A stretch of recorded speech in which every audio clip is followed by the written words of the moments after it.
Oui, partager ensemble un espace et jouer, surtout ensemble, filles et garçons, mais aussi petits et grands, enfin tout type finalement d'enfants, hein,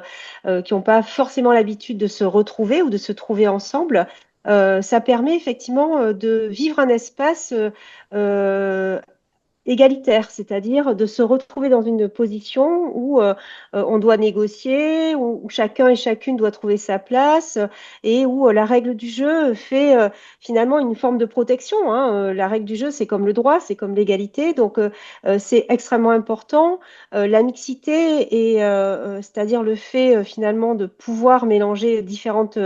entités, encore une fois, des filles, des garçons, des petits, des grands, dans les espaces, permet aussi d'interroger ou en tout cas de questionner la relation dans des questions de violence, quoi. C'est-à-dire que c'est important aussi de jouer ensemble filles et garçons ou de produire ces espaces-là en tant qu'adulte, hein, de réaliser des moments de mixité pour interroger aussi des formes de rencontres physiques des corps, voilà, qui peuvent parfois être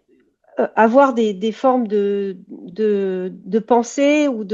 notamment à travers, par exemple, les stéréotypes, pardon, je vais m'exprimer clairement, à travers les stéréotypes qui peuvent parfois cacher, hein, des formes de violence ou d'identité de genre qui donneraient lieu à des violences. Par exemple, concrètement, bah, les filles sont nulles au foot, donc c'est une forme de violence, hein, c'est un stéréotype, et le fait de les faire jouer ensemble, particulièrement au foot, par exemple, mais à d'autres jeux aussi, bah, ça permet de casser ces stéréotypes et de laisser, j'allais dire, la chance à chacun et chacune de s'exprimer dans cet espace.